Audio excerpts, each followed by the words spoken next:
Join our free WhatsApp group to get daily latest updates. It's totally free.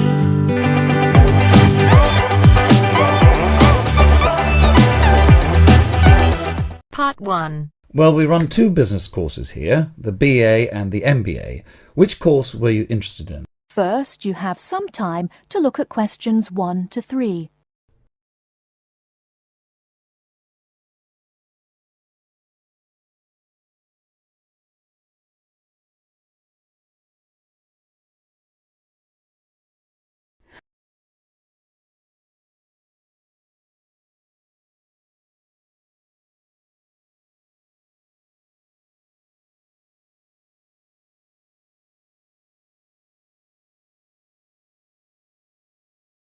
Hi. Good morning. Can I help you? Yes, I'd like to enrol in your business course. Well, we run two business courses here, the BA and the MBA.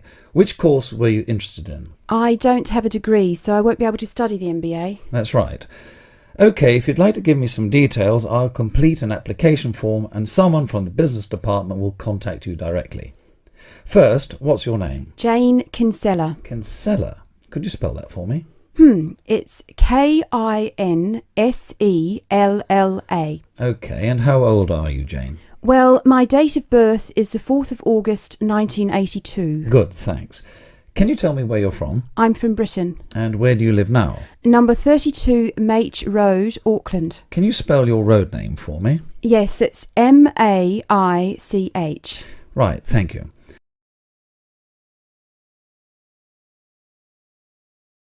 Before you hear the rest of the conversation, you have some time to look at questions 4 to 10.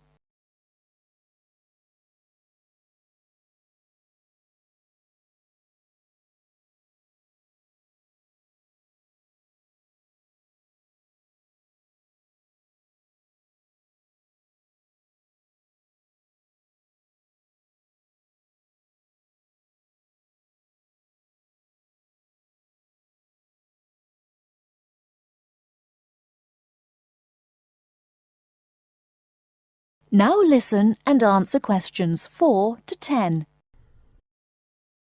Thank you. Do you have a contact number? Only a mobile. It's 021 455 7326. And what are you doing now? Well, I was working in a shop until 2 weeks ago, but at the moment I'm not doing anything. Good. Now, if we can move on to your education. Do you have any qualifications? As I said, I don't have a degree, but I do have 4 A levels. I'll write that down. So your ideal choice is to study the BA in Business Studies, is that right? Yes, that's right. If I can't enrol in that course, I'll wait until the next intake. Okay, so no second choice of study. Tell me, why do you want to study the BA in Business? Well, I'm very interested in becoming self-employed at some time in the future, but I need some experience in a larger company first, and they won't accept people without a BA. And how will you pay for the course? I'll use my savings for most of the course, and if I have any problems, I'll take a part-time job, but I hope I won't have to. That's fine. I'll just write savings. And now a final question. Do you mind if I ask you why you want to study here? Not at all. Your course was actually recommended by a friend. He's in his 2nd year now, but he thinks it's very good. Okay, that's great. I'll hand your application to the admissions office and they'll contact you from there. Thanks very much. Bye. That is the end of part 1. You now have half a minute to check your answers.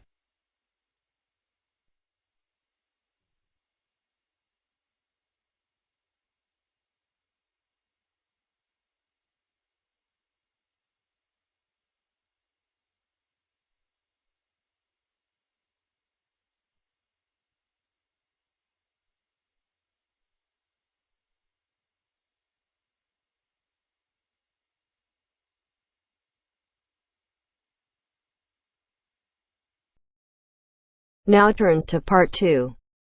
Part 2. Listen to a man talking to a group of people at a weekend work conference in a hotel. First, look at questions 11 to 14.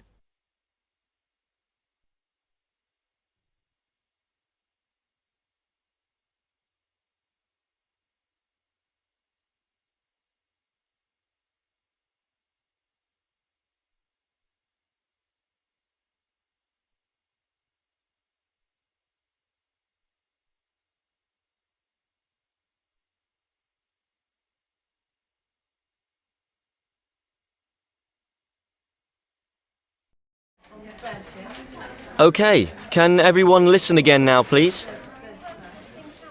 Now you know how much of the weekend will be work and what some of the meetings and sessions are about, I'd like to tell you something about how you can spend some of the free time you have over the weekend, both inside the hotel and outside in the town centre.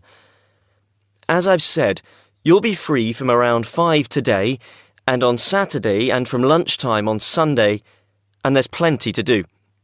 This is the first time we've had the conference at the Royal Spa Hotel, and I'm sure you'll agree it's a very nice place. Really, there's no need to leave the hotel at all if you don't want to, but I'm sure some of you will want to get out for a change of environment. OK, first, restaurants and bars. I'm sure you all saw that there was a bar near the entrance as you came into the hotel, but there are actually 2 more bars. One is also on the ground floor, behind the main restaurant, and the other is on the top floor. That one has a very nice terrace where you can sit outside and enjoy the view. That bar is for hotel guests only and is usually a bit quieter. As I say, the main restaurant is on the ground floor. We will have breakfast and lunch there, so you'll get to know it well. There is also a smaller restaurant for coffee, sandwiches and snacks on the 3rd floor, and that is also only for hotel guests. There is a gym and health club in the basement. The gym has a good range of equipment and is open from 7 a.m. I know some of you were talking about a swimming pool, but unfortunately there is no swimming pool. I will tell you where there is a pool close to the hotel in a moment. Before the broadcast continues, look at questions 15 to 20.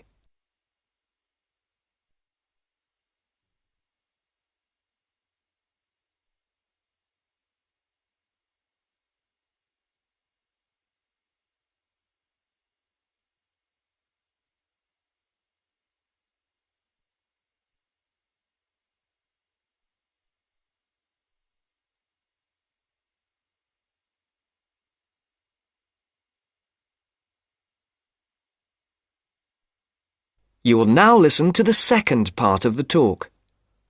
Now, I hope to see some of you around the hotel over the weekend, but I'm sure you will want to get out and see the town at some point. If you'd like to look at the map on the screen, I'll show the area around the hotel.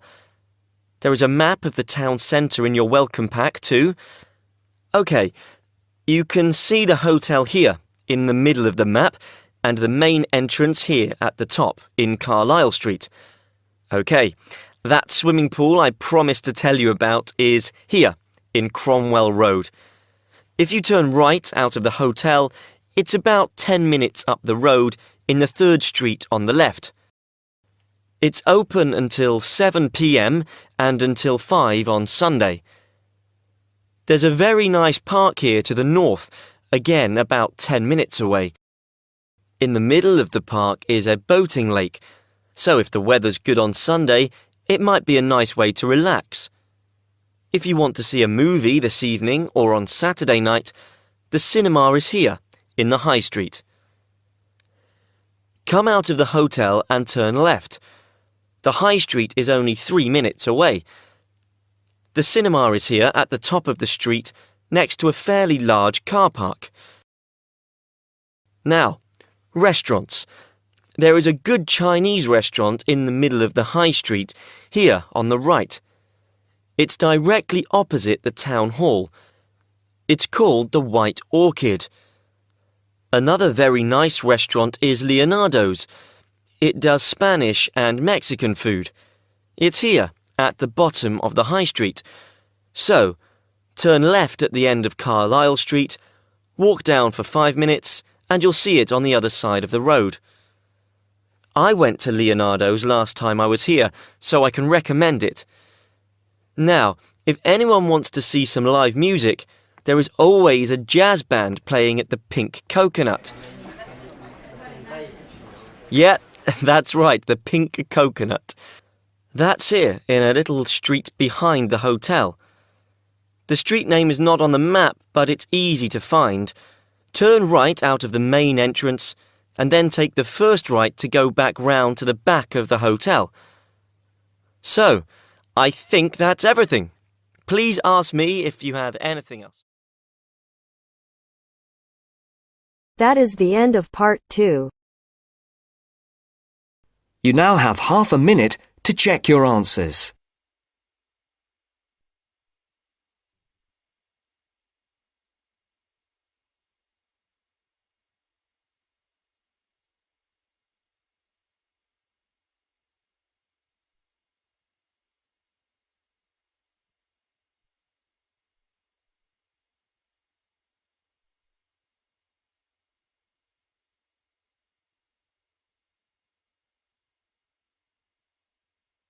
Now turns to part 3.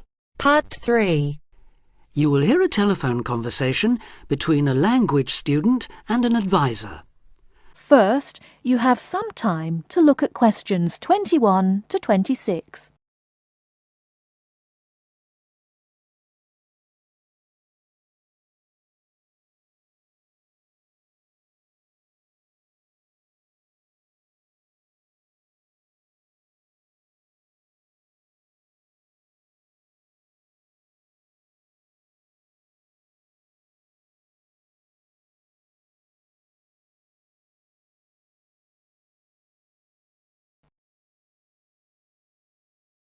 Now listen carefully and answer questions 21 to 26. Homestay Language Learning, Lisa McDowell here. How can I help you? Hello, my name's Dan, Hello, Dan. and I'm going to be living with a family in Edinburgh for 3 months, so I'd like some advice on what to bring with me. I'm flying in via Singapore on the 15th. Right. Well, perhaps most important of all are your documents. Vaccination certificate, sponsor's letter, and the certifying letter from us for immigration. Yes, I've got all those in order, I think. What I'm really wondering about are money and clothes and things for my room. Personal effects, in other words. OK, let's start with cash. You'll already have money in your bank account here, of course, but make sure when you get here you have some cash on you. Pounds, that is, not euros or dollars. How much do you suggest? I'd say 50 as an absolute minimum. OK. Now, the next thing is which clothes to bring. What do you think? Well, as I'm sure you know, it can get pretty cold here, so you will need some warm clothing. There are shops near here that sell winter clothes quite cheaply, so you really don't need to bring much. Do make sure, though, that you have at least one thick sweater and a jacket with you when you arrive here. The temperature's likely to be a lot lower than in Singapore. Thanks for the warning. Now, something else I'm not sure about is whether to bring my computer. It's a laptop, so it won't take up much room. 2 problems. Firstly, it might not be compatible with the electricity supply in this country. And secondly, there's a risk of it getting broken in transit. Someone travelling here had hers smashed only last month. But surely I can carry it as hand luggage. Usually, yes, but because of all the tight security right now, you may have to check it in. So my advice is to leave yours at home. OK, I think I will. Is there anything else you'd advise against bringing? Well, you won't need household or cooking things. They'll all be provided. And importing food, of course, isn't allowed by customs, though I imagine you already knew that. Well, yes. But there are 1 or 2 things I'd suggest you find room for in your suitcase. Yes? Perhaps a few of your favourite cassettes or compact discs. Of course, you might be able to find them in the shops here, but then again, you might not. That's a good idea. Anything else? Yes. Some photographs of people and places that are special to you could be nice. They can really make your room feel like home. It's just a thought. I'll see if I've got a few good ones. Before you hear the rest of the talk, you have some time to look at questions 27 to 30.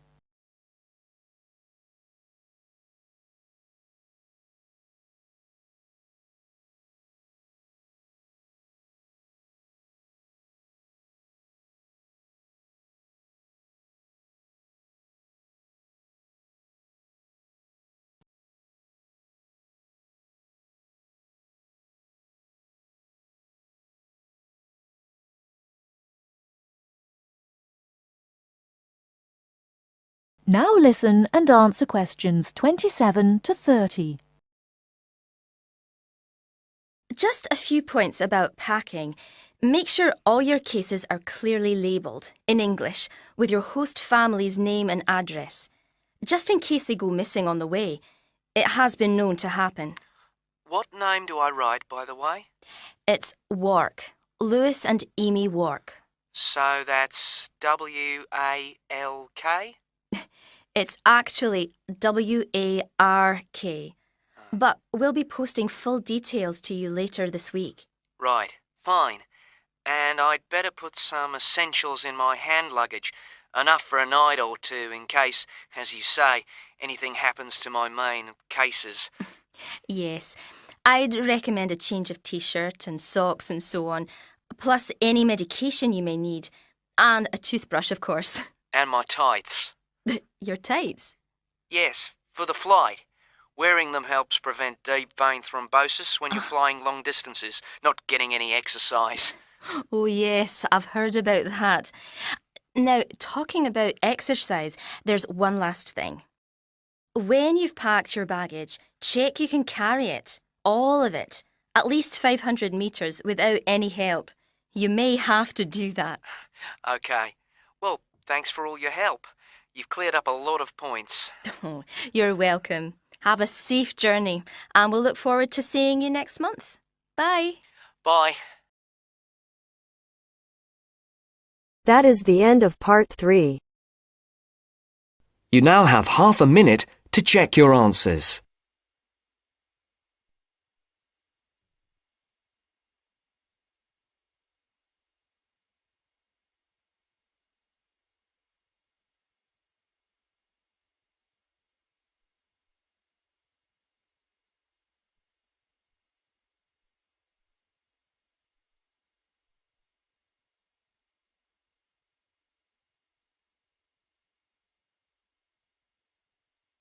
Now turns to part 4.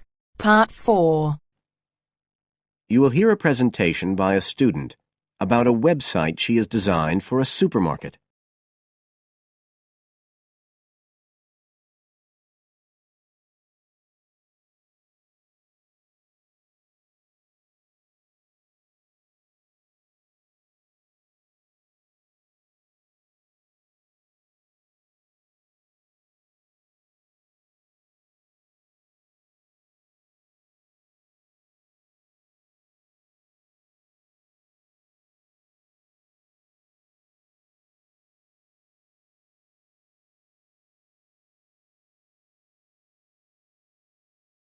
Questions 31 to 40. For my website design project, I decided to approach SuperSave supermarkets because I have an evening job at the supermarket, so I already have a slight insight into their organisational goals and workings. The field research for my project was in 2 stages. First, I had an interview with Mr. Dunn, who is in charge of SuperSave's customer care department. I discussed the project with him in order to identify the supermarket's requirements. Mr. Dunn said customers are often unwilling to make a face-to-face complaint when they've experienced difficulties with a product or a member of staff or anything related to the supermarket. So he said a website which allowed members of the public to get in touch with the organisation and bring the problem to their attention in a private manner might be very useful, and we agreed that I'd work on this. For the second stage of my research, I devised a questionnaire to put to SuperSave customers. I needed to find out about the customers' experiences of problems together with their attitudes towards making complaints, both directly and indirectly. I used a mixture of closed questions, such as, have you ever experienced a problem at any SuperSave store? And open questions, such as, what would you find helpful about a customer complaint website? I decided to do interviews rather than rely on distribution of the questionnaire, as I felt this was likely to lead to a higher take-up rate. I visited 4 SuperSave stores, 2 in the city centre and 2 in the outskirts, and altogether I interviewed 101 respondents, Then finally, I analysed the results. Before you hear the rest of the talk, you have some time to look at questions.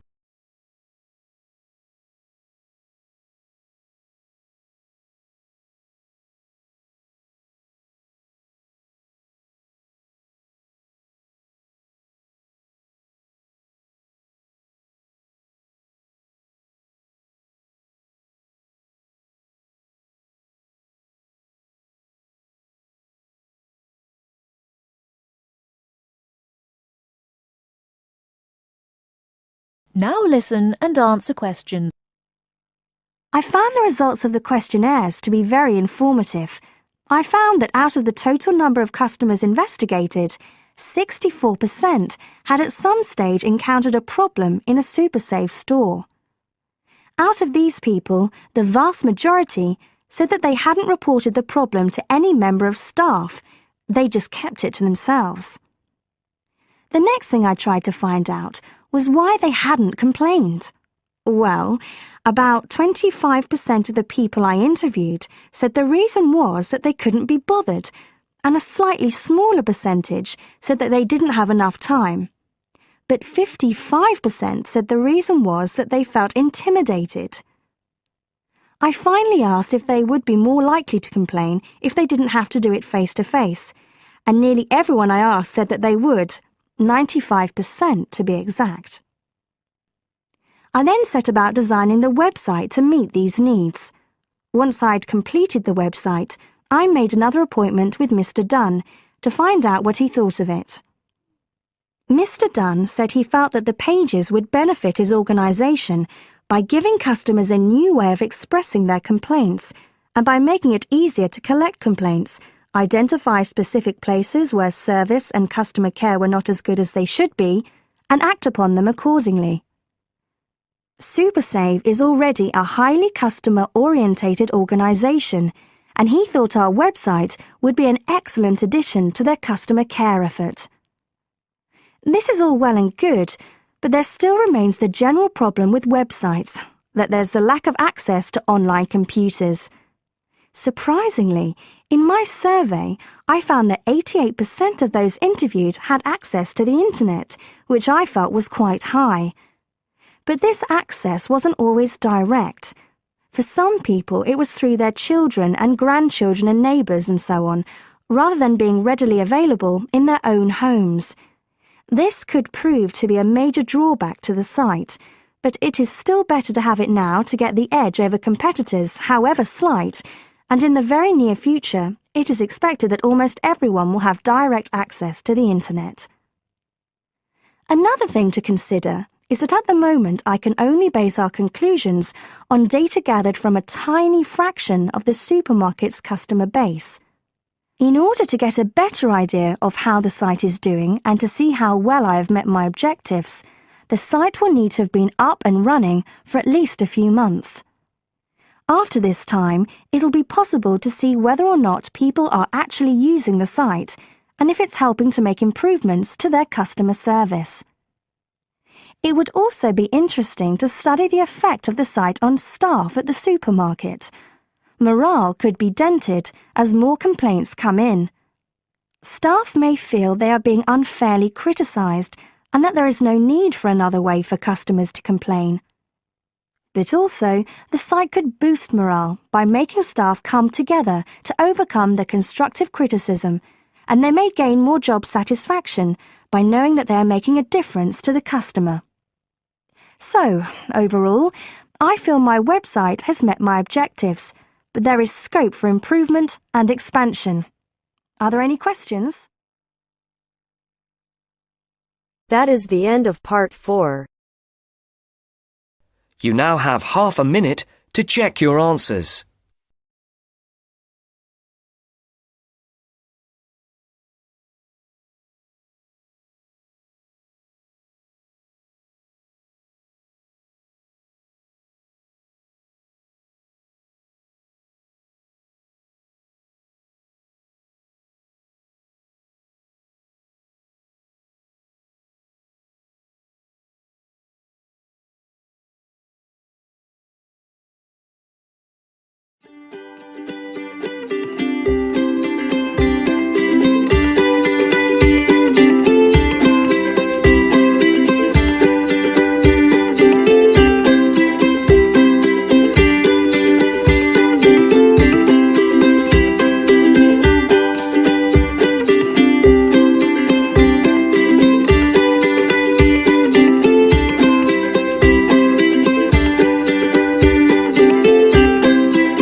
Thank you.